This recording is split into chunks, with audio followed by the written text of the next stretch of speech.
اگر میرے بھائی میرے اور آپ کے دماغ میں یہ نشہ چڑھا ہوا ہے کہ بھئی میرے پاس حسب نسب ہے، میں تو اعلی خاندان کا ہوں، تو یاد رکھیں ہمارے پیارے آقا حضرت محمد رسول اللہ صلی اللہ علیہ وسلم کا خاندان اس سے پاکیزہ خاندان اور کوئی نہیں تھا۔ اسی خاندان کی لڑی میں ایک شخص ابو لہب، جس کو عبد العزیٰ کہتے تھے، یہ دو شخص سامنے آئے مکہ کے اندر، ایک کو عبد الکعبہ کہا جاتا تھا اور ایک کو عبد العزیٰ۔ عزیٰ ایک بت کا نام تھا، تو ابو لہب کا نام رکھا ہوا تھا بت کا بندہ، اور ایک کا نام تھا عبد الکعبہ، کعبہ کا بندہ، جس کو بعد میں اللہ کے نبی نے نام تبدیل کر کے عبداللہ رکھا، جس کو رہتی دنیا ابو بکر کے نام سے جانتی ہے۔ کہتے ہیں کہ دونوں نے دنیا میں مکہ میں آنکھیں کھولی، زندگی گزاری، ایک شیطان کی راہ پہ چل پڑا اور ایک نبی کی راہ پہ چل پڑا۔ آج ابو بکر کے ڈنکے ڈنکے پہ جگہ جگہ پہ چوک چراہوں میں نعرے لگتے ہیں، لوگ منہ میں مٹھاس محسوس کرتے ہیں، اور آج تک کسی گھر میں عبد الکعبہ عبد العزیٰ ابو لہب کے نام سے کسی نے نام نہیں رکھا۔ وجہ کیا ہے کہ ابو لہب کو دو چیزوں کا ناز تھا۔ ایک کہتے ہیں کہ اتنا سرخ تھا ٹماٹر کی طرح اس کا چہرہ تھا،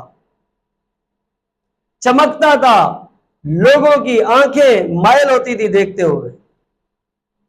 مکہ کی گلیوں میں اس جیسا ایک خوبصورت کوئی ایک احد ہوگا، اور اس کو اپنے حسب نسب خاندان پہ اکڑ تھی، غرور تھا۔ میرے بھائی تبت یدا ابی لہب وتب ما اغنی عنہ مالہ وما کسب، اللہ تعالی نے فرمایا اس کا کوئی چیز اس کو نفع نہ دے سکا، اس کا کوئی معاملہ کوئی چیز اس کے لیے نفع بخش پیدا نہ ہو۔ ہلاک کر کے اللہ کے محبوب پیغمبر کے لیے اس نے ہلاکتوں کے سامان پیدا کیے، اللہ تعالیٰ نے اس کو ہلاک کر دیا کہ آخری 3 دن علماء کرام فرماتے ہیں کہ روڑی کے اوپر پڑا رہا، لوگوں نے پتھر مار مار کے دفن کر دیا۔ کس چیز کی اکڑ تھی؟ کہ میرے اندر حسن ہے، میں ایک حسب نسب والا ہوں، بڑے خاندان والا ہوں۔ جبکہ اللہ نے قرآن میں کیا فرمایا؟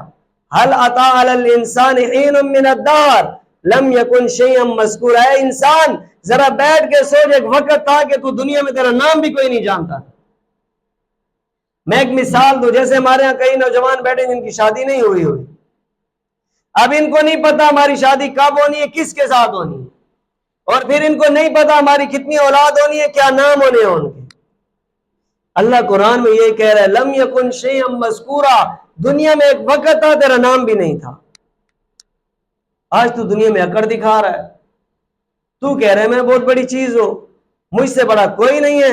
اللہ نے فرمایا قرآن میں اگر حسب نسب خاندان اور حسن و جمال کی اس چیز کے اوپر تجھے اکڑ اور غرور ہے تو ابو لہب کی زندگی کو پڑھ، پھر تجھے تیری ہوش ٹھکانے آئے گی کہ اللہ نے ابو لہب جیسے لوگوں کو بھی نہیں چھوڑا۔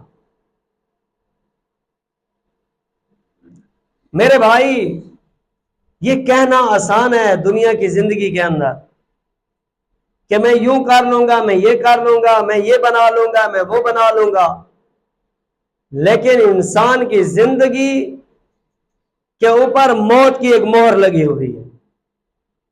جب وہ مہر تک زندگی پوری ہو جائے گی تو بس ختم، پھر انسان جس طاقت کے نشے کے اندر بھی ہو وہ موت اس کو نہیں چھوڑنے والی۔